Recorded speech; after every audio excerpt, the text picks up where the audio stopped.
नमस्कार बच्चों, मेरा नाम डॉक्टर रेखा है। आज जो विषय मैं आपके सामने लेके आई हूँ ये हिंदी शिक्षण से संबंधित है और ये बीएड फर्स्ट ईयर में पढ़ाए जाने वाला विषय है।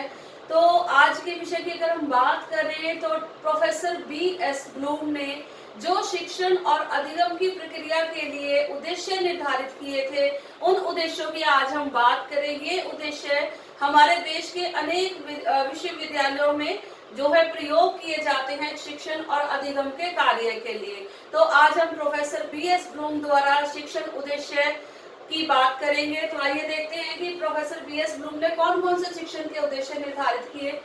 शिक्षण के उद्देश्य निर्धारित करने से पहले हम देखेंगे उद्देश्यों का क्रम, अर्थात हमारे जीवन में उद्देश्यों का क्या क्रम है। यानी कि कोई भी हम कार्य करते हैं तो वो उद्देश्यहीन नहीं होता, हर कार्य के पीछे कोई ना कोई उद्देश्य अवश्य होता है। तो आइए उद्देश्यों की अगर हम बात करें तो सबसे पहले बात करते हैं शिक्षण अधिगम उद्देश्य। तो सबसे जो नीचे लेवल पे हैं वो है निम्न स्तर की हम बात कर सकते हैं शिक्षण अधिगम उद्देश्य। जिन उद्देश्यों को हम मान के चलते हैं कि जब भी शिक्षण और अधिगम की प्रक्रिया पूर्णतः हो जाएगी तो उसके बाद ये उद्देश्यों का पालन हो जाएगा।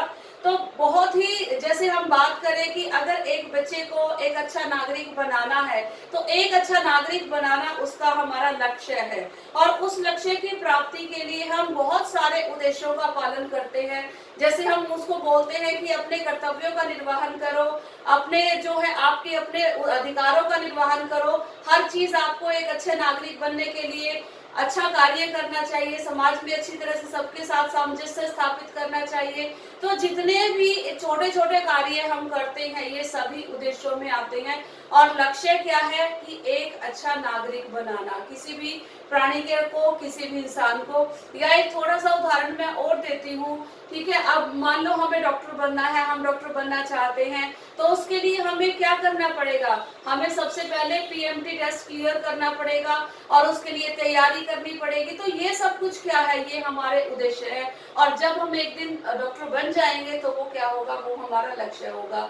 यानी कि लक्ष्यों तक पहुंचने के लिए जो उद्देश्य है ये एक सीढ़ी का काम करते हैं, ये एक स्टेप का काम करते हैं। जब तक आपके उद्देश्य नहीं होंगे तब तक आप लक्ष्यों की प्राप्ति नहीं कर सकते। तो देखिए कि शिक्षण अधिगम उद्देश्य हम शुरुआत में जो भी हम बच्चों को पढ़ाते हैं, अब जैसे बच्चों को पढ़ाया जाता है कि झंडा ऊंचा रहे हमारा, विषय विश्व तिरंगा प्यारा। तो इसमें क्यों कहा जाता है ऐसा, ताकि बच्चों के अंदर झंडे के प्रति सम्मान की भावना पैदा हो और यही हमारा उद्देश्य होता है। और जब हम एक उद्देश्यों को प्राप्त करते हैं और उद्देश्यों के प्राप्ति के बाद फिर हम लक्ष्य तक पहुंच जाते हैं और अल्टीमेटली होता क्या है कि जब भी बच्चे झंडे को देखेंगे उसके प्रति एक सम्मान की दृष्टि को अपनाएंगे तो वो हमारा क्या होगा, वो हमारा लक्ष्य होगा। तो सबसे पहले शिक्षण अधिगम उद्देश्य की बात, शैक्षिक उद्देश्य। शैक्षिक उद्देश्य है कि जो भी एक अध्यापक अपने जीवन में मानकर चला था कि इस पाठ को पढ़ाने के बाद या इस कार्य संपन्न होने के बाद बच्चों के जीवन में इस तरह का परिवर्तन, अपेक्षित परिवर्तन आएगा, क्या वो परिवर्तन आया। अगर हमें वो शैक्षिक परिवर्तन, अब देखिए शैक्षिक परिवर्तन की शैक्षिक उद्देश्य की अगर हम बात करें तो हमारा शैक्षिक उद्देश्य क्या होता है कि जितने भी विषय अध्यापक ने करवाए हैं बच्चे उन विषयों में पारंगत हो जाए और उन विषयों को अपने जीवन में उतारे। तो ये हमारा शैक्षिक उद्देश्य होता है और बच्चे एक एक करके सारी सीढ़ियां चढ़ते चले जाए। उसके बाद है शैक्षिक लक्ष्य। लक्ष्य की मैंने आपको बात बताई थी कि जो उद्देश्य है, उद्देश्य जो है हमारे छोटे छोटे कदम हैं और लक्ष्य कब है, जब हम अपनी मंजिल की तरफ पहुंच जाते हैं या अपनी मंजिल को प्राप्त कर लेते हैं। तो हमारे शैक्षिक लक्ष्य क्या होंगे कि जो हम जीवन में चाहते थे, जो करना चाहते थे, तो बनना चाहते थे, जहां पर हम पहुंचना चाहते थे, क्या हम वहां तक पहुंच गए हैं। ठीक है, तो ये है सभी उद्देश्यों का क्रम। ठीक है, अब बात करते हैं प्रोफेसर बी.एस. ब्लूम के द्वारा निर्धारित शिक्षा के उद्देश्यों की। Professor BS. ब्लूम ने और उनके साथियों ने बहुत सारी कोशिशें की ताकि जो शिक्षा है उसके सैद्धांतिक और व्यवहारिक उद्देश्यों में अधिक परिवर्तन ना हो। यानी कि हम बच्चों को सिर्फ सैद्धांतिक तौर पर पढ़ाए नहीं, बल्कि बच्चे उन सिद्धांतों को अपने जीवन में भी उतारे और उनका व्यवहारिक प्रयोग करें और उनमें कुशल हो। तो ये थे प्रोफेसर बी.एस. ब्लूम के प्रयत्न। तो आइए उन प्रयत्नों की बात करते हैं। तीन वर्गों में हम प्रोफेसर बीएस ब्लूम के उद्देश्यों को वर्गीकृत करते हैं, विभाजित करते हैं। अनुदेशनात्मक उद्देश्यों का वर्गीकरण, तो तीन उद्देश्य हैं हमारे, ज्ञानात्मक उद्देश्य, भावनात्मक उद्देश्य और क्रियात्मक उद्देश्य। तो सबसे पहले हम पहले भाग की बात करते हैं, ज्ञानात्मक उद्देश्य। ज्ञानात्मक उद्देश्य में हमारे कौन कौन से उद्देश्य आते हैं? देखिए, सबसे पहले है ज्ञान। ज्ञान क्या? जब भी आप किसी से कुछ सीखते हैं, जब भी आपको कोई कुछ समझाता है, सिखाता है, या एक अध्यापक की बात कर ले, जो भी आपको कक्षा में पढ़ाया जाता है, अगर आप उसको ग्रहण करते हैं, ग्रहण करना है, उस चीज को सीखना है, वो क्या है? ज्ञान है। कि चीजों का या संबंधित सामग्री का जो भी आपको करवाया जा रहा है, पढ़ाया जा रहा है, उसके बारे में आपको ज्ञान की प्राप्ति होना। तो उसके बाद, ज्ञान के बाद हमारा ज्ञानात्मक में दूसरा उद्देश्य आएगा बोध। ठीक है, पढ़ तो हमने लिया, अध्यापक ने हमें पढ़ा दिया, हमने वो चीज पढ़ ली, लेकिन हमने उसको अपने जीवन में आत्मसात नहीं किया, उसका बोध नहीं किया। हमने कुछ चीजें ऐसी होती है जो जहां पर सुनते हैं हम वहीं पर उनको छोड़ देते हैं, हम अपने जीवन में उनको नहीं लेकर जाते।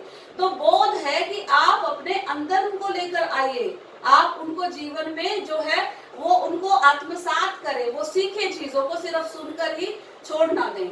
उसके बाद बोध के बाद क्या आता है? प्रयोग। प्रयोग का अर्थ क्या है? कि जो भी आपने ज्ञान सीखा है या जो भी आपने अपने जीवन में अर्जन किया है किसी के भी माध्यम से, उसको अपने जीवन में आप प्रयोग करें।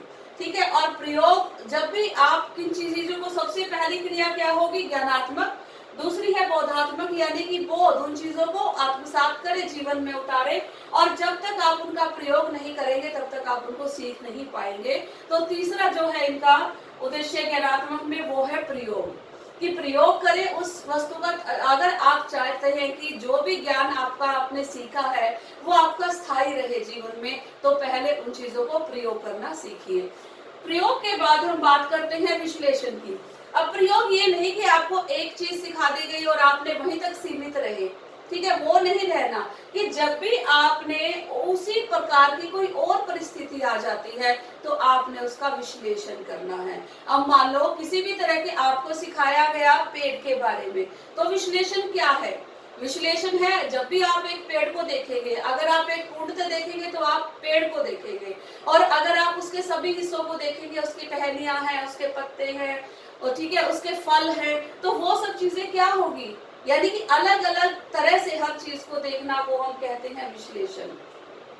प्रयोग के बाद हमारे अंदर विश्लेषण की क्षमता आ जाती है।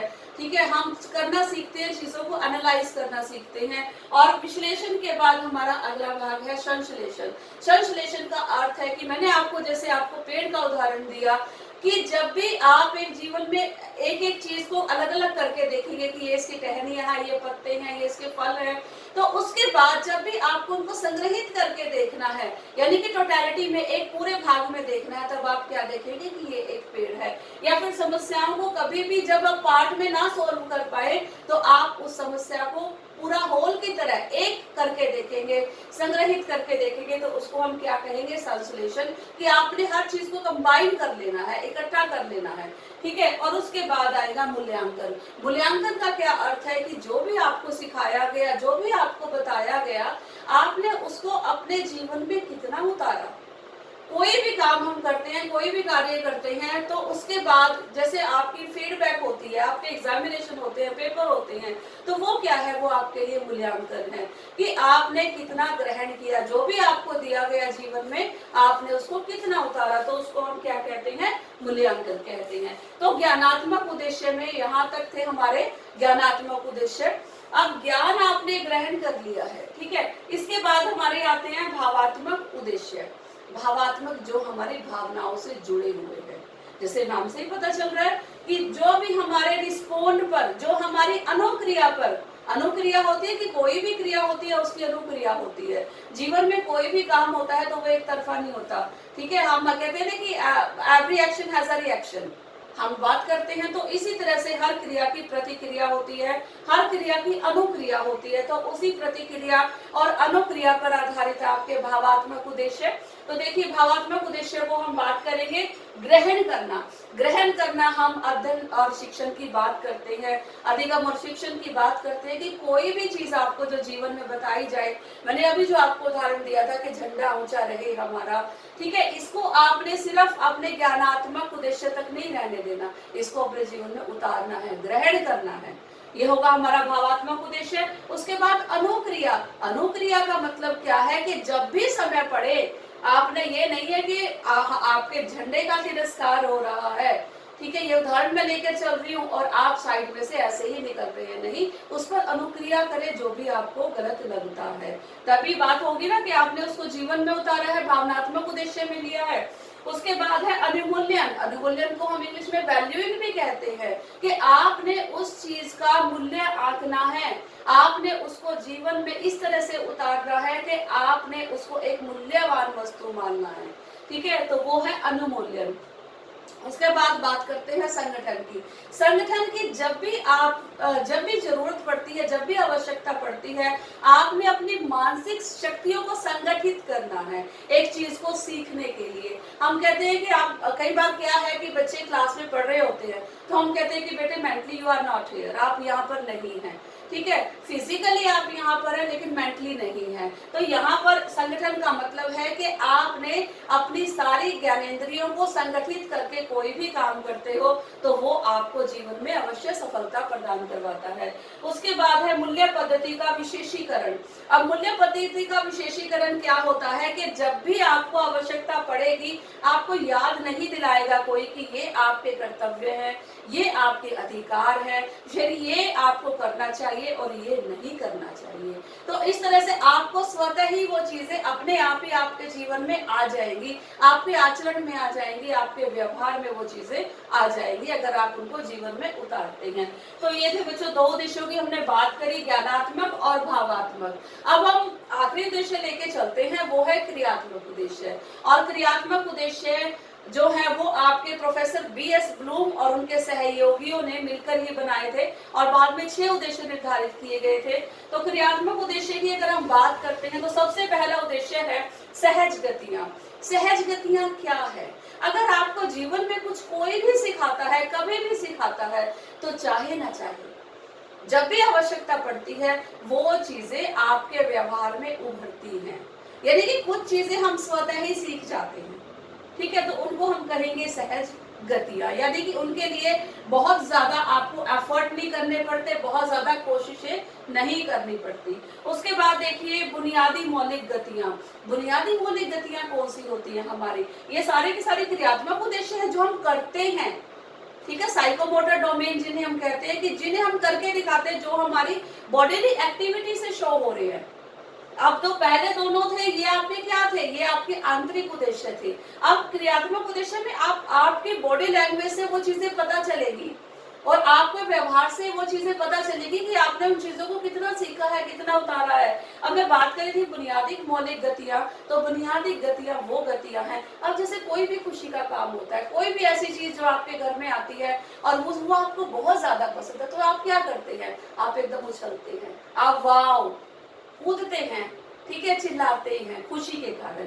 तो वो क्या है? वो आपकी बुनियादी मौलिक गतियां हैं कि जो आपके अंदर ही हैं, वो सब बाहर से पैदा करने की आवश्यकता नहीं। उसके बाद शारीरिक योग्यताएं। अब शारीरिक योग्यताएं हमारी, जब भी बचपन से हम बड़े होते हैं तो धीरे धीरे धीरे धीरे जो हमारी योग्यताएं हैं, शारीरिक योग्यताएं हैं, वो भी बढ़ना शुरू कर देती हैं।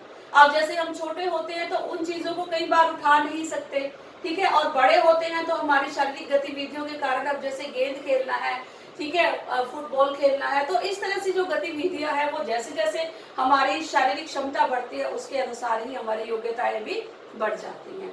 उसके बाद देखिए प्रत्यक्षात्मक योग्यताएं। प्रत्यक्षात्मक योग्यताएं जिन्हें हम कंसेप्चुअल एबिलिटीज भी बोलते हैं। कंसेप्चुअल एबिलिटीज क्या है कि अब बच्चे को आपने, बड़ा हो चुका है, अब मान लो आपने 2 टेस्ट दिए, आप 2 तरह की चीजें आपको दे रहे हो बच्चे को, एक मीठी और एक नमकीन, तो उसको डिफरेंशिएट करने में, उसको उनको दोनों का अंतर बताने में अब वो बच्चा सक्षम हो चुका है। यानी कि जब हम दोनों चीजों को समझने के बाद, जानने के बाद उनका अंतर स्पष्ट करने में सक्षम होते हैं, तब हमारी प्रत्यक्षात्मक योग्यताएं यानी कि प्रत्यक्ष करके हम उन चीजों को देख सकते हैं और उस समय हमारी प्रत्यक्षात्मक जो योग्यताएं हैं वो उभरती हैं। उसके बाद देखिए कौशलपूर्ण गतियां। कौशलपूर्ण गतियां क्या है कि आपके अंदर जब भी हम चीजों को, मैंने आपको बताया जैसे हम सीखते हैं तो हमें स्वतः ही अपना जो व्यवहार है, स्वतः ही अपनी जो चीजें हैं वो हमें कोई बताता नहीं है कि ऐसे करो ऐसे करो ऐसे करो, नहीं।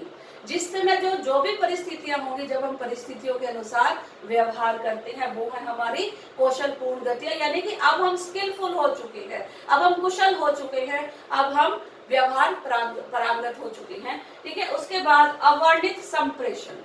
अवर्णित यानी कि जिसको वर्णन ना किया जाए, अवर्णित संप्रेषण जिसका वर्णन ना किया जाए, अवर्णित संप्रेषण, अब आपको कोई नहीं बताएगा कि किस परिस्थिति में आपको किस तरह का व्यवहार करना है। अब आप इतने चतुर हो चुके हैं, अब आप इतने कुशल हो चुके हैं कि अपनी परिस्थितियों के अनुसार आपका व्यवहार अपने आप ही परिवर्तित होता चला जाता है। तो इसको हम कहते हैं अवर्णित संप्रेषण, कि जिसमें किसी भी गाइडेंस की आपको आवश्यकता नहीं है।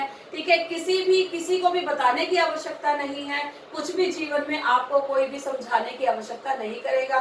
उसमें आप अपने व्यवहार के अनुसार, अपने अनुसार उन गतियों को संप्रेषित करते हैं। ठीक है बच्चों, तो आज हमने पढ़ी ब्लूम्स के द्वारा निर्धारित शैक्षणिक उद्देश्य, और हमें उम्मीद है कि आप इन शैक्षणिक उद्देश्यों को अपने जीवन में भी प्रयोग करेंगे, अपने जीवन में उतारेंगे। धन्यवाद।